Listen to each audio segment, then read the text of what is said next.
Halo, halo, apa kabar Anda semua? Senang sekali nih hari Ahad, akhir pekan kita pasti tetap bisa ngobrol dengan Bung Rocky Gerung. Bung Rocky ini kelihatannya ada yang serius sekali ini hubungan antara Pak Jokowi dengan Ibu Megawati.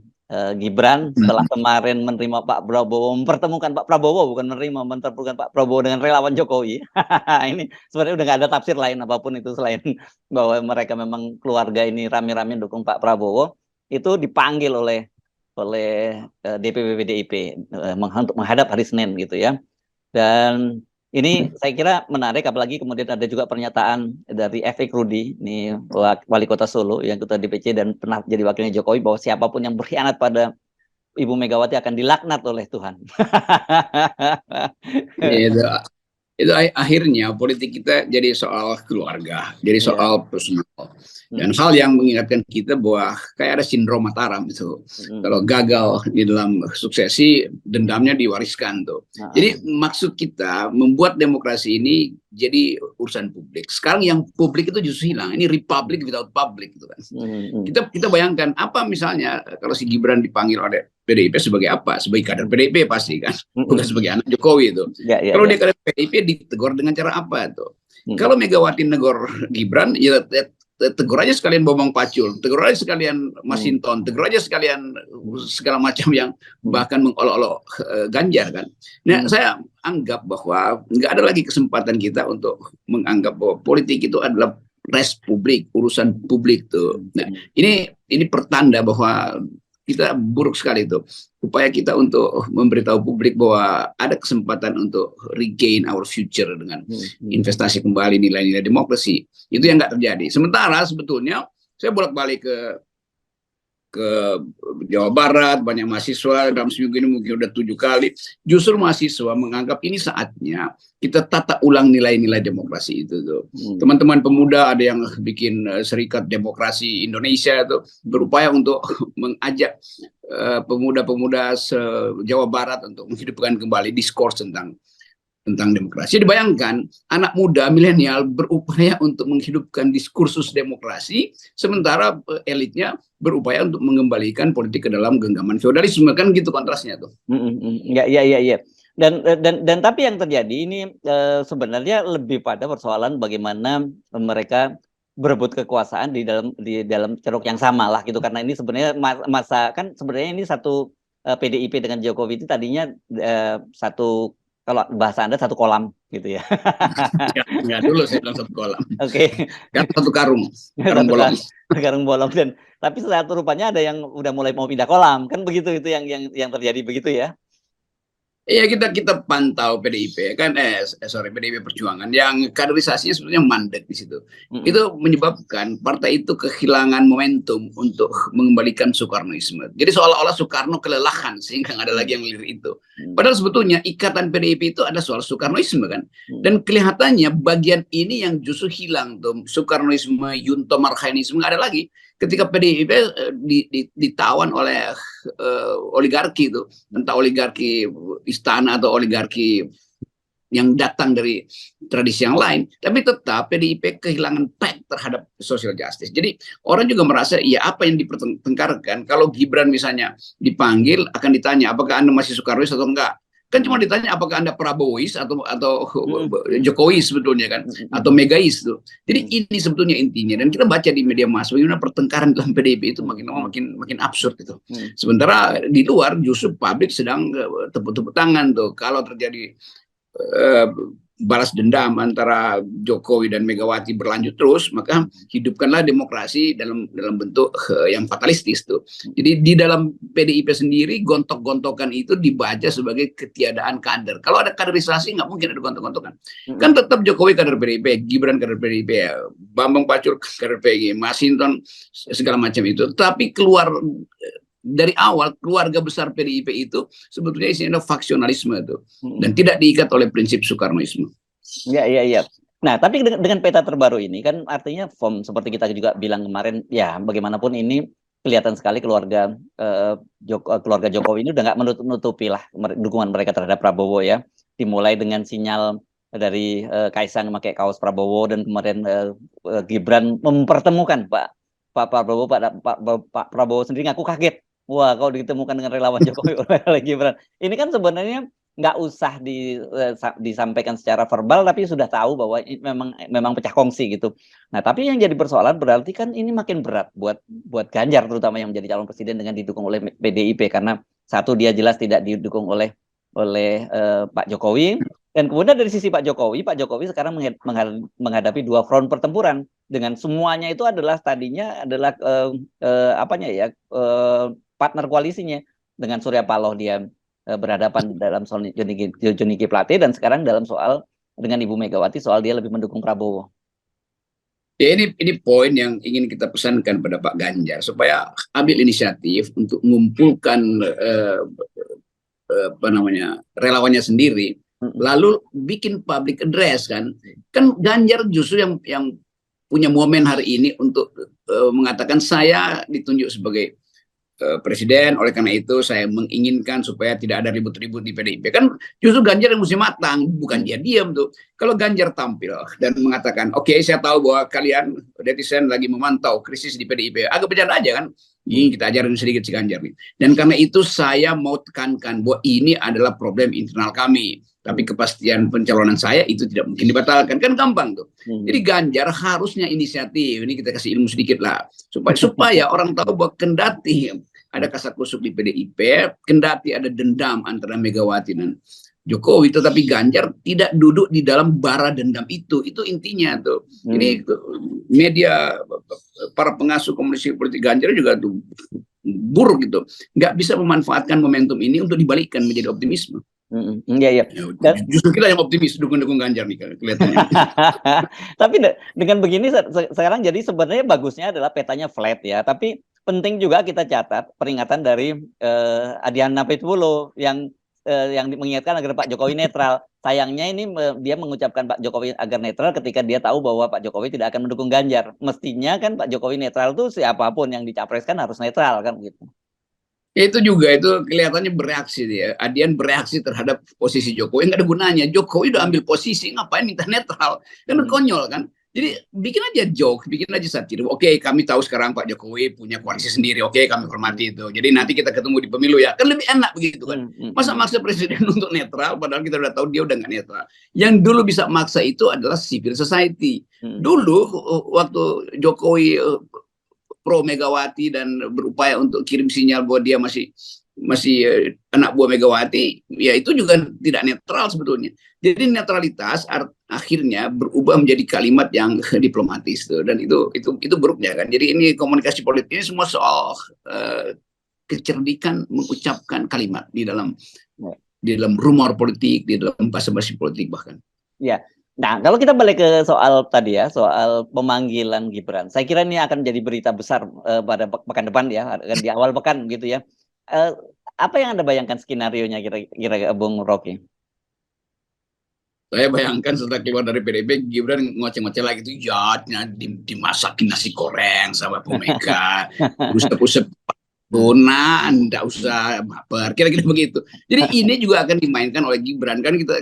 Saya bisa baca watak anak ini, watak sorry bukan anak ya, si Gibran ini. Wali kota, saya dia muda, saya watak anak muda ini dan berupaya menonjolkan diri kembali di dalam kekalutan politik keluarganya kan. Jadi Gibran jadi semacam penentu arah pikiran keluarga Jokowi itu. Karena itu makin lama Gibran justru makin matang berpolitik tuh, kasak-kusuk dengan Prabowo dan tahan kalimatnya itu kan, itu intinya. Sementara Megawati atau PDIP kayak kebakaran jenggot, ngapain panggil Gibran tuh? Ya telepon aja kan. Ngapain mesti pamerin ke publik bahwa dipanggil artinya dihukum. Nanti Gibran terbirit-birit lagi seperti bapaknya kemarin itu menemui Megawati kan, buruk lagi kan citranya itu. Mesti ganti nih konsultan politiknya tim PDIP nih, buruk semua itu, termasuk konsultan politiknya Ganjar. Jangan dianggur rezeki orang. Oke, tapi ini firm ya. Jadi seperti kita bahas kemarin, bagaimanapun juga ini adalah politik Jawa gitu.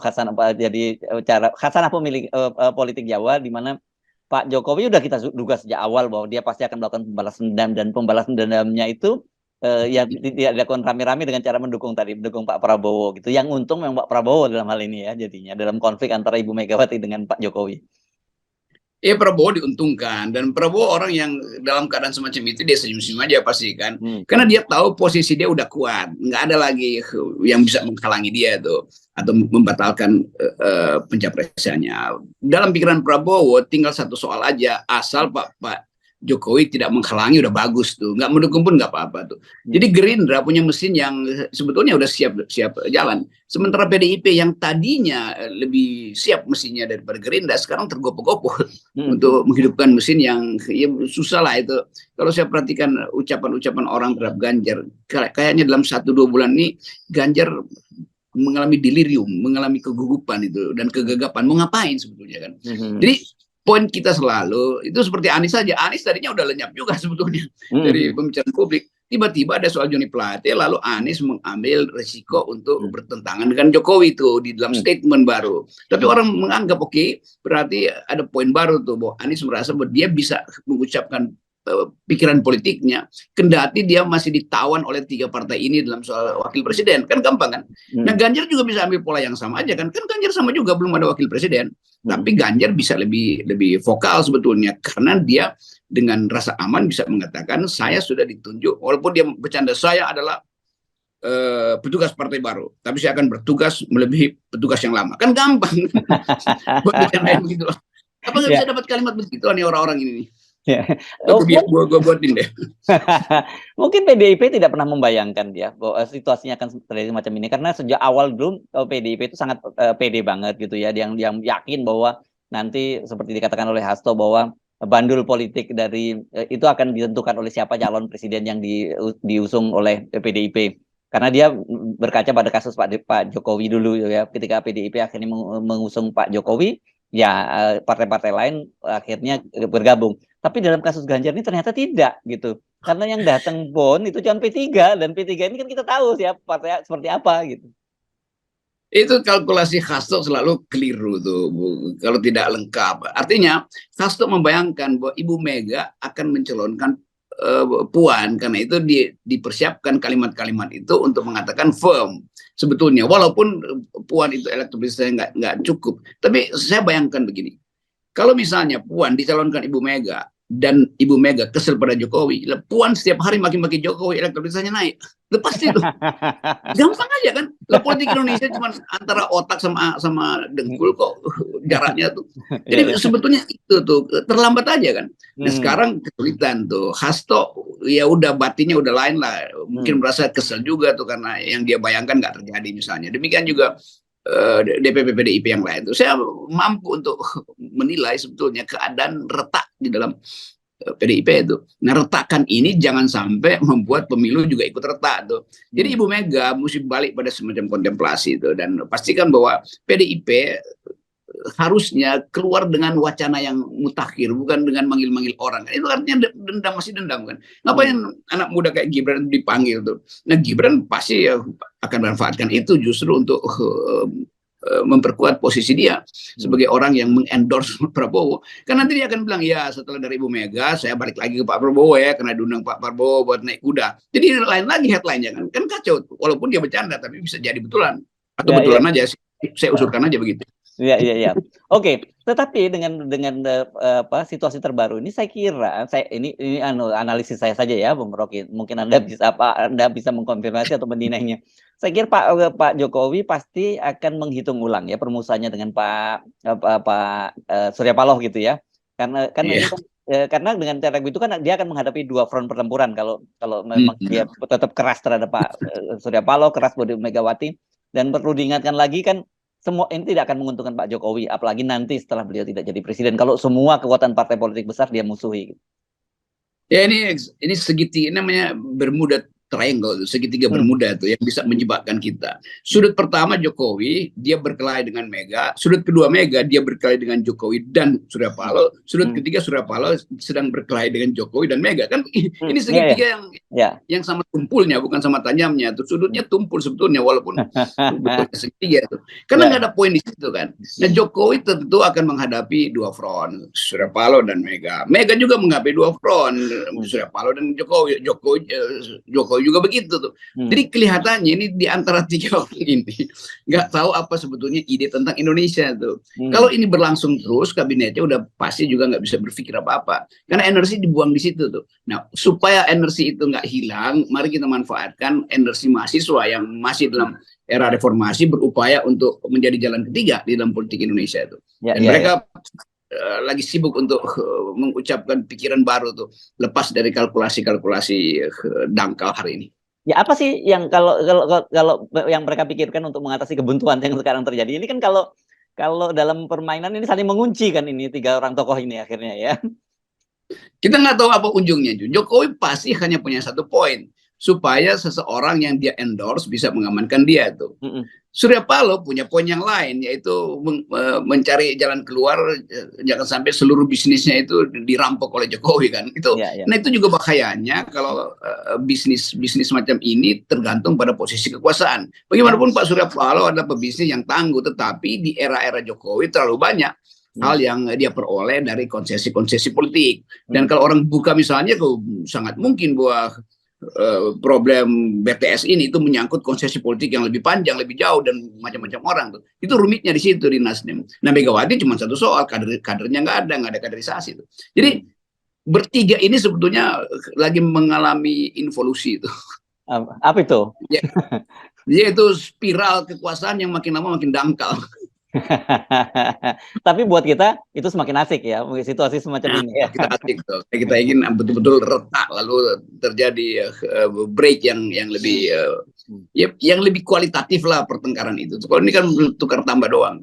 Nah, bagian-bagian itu yang lagi diintai oleh mahasiswa. Mahasiswa satu waktu akan keluar dengan tema baru tentang Indonesia yang modern, Indonesia yang masuk akal segala macam. Lalu terjadi demonstrasi dan masyarakat sipil pasti akan pro mahasiswa tuh. Dan kita baca misalnya swing voter sekarang udah mendekati 22, 23 ke arah 27%. Nah, itu besar sekali. Millennials pasti melihat tiga tokoh ini, ya udah kalau begitu kita wait and see aja. Jadi swing voter sambil menunggu Coldplay. Oke, baik, terima kasih Bung Rocky. Kalau kita bukan nunggu Coldplay, kalau kita menunggu wind of change ya, musik sekarang udah mulai kerasa anginnya mudah-mudahan. Yang ada sekarang kan Coldplay itu panas semua yang main tuh. Ya situasinya panas, jadi situasinya panas dan kemudian terjadi angin perubahan, begitu ya Bung Rocky? Yes. Oke, thank you Bung Rocky, tetap 0%. Yes. Ya, salam pada Scorpion yang bawain lagu Change. Yo.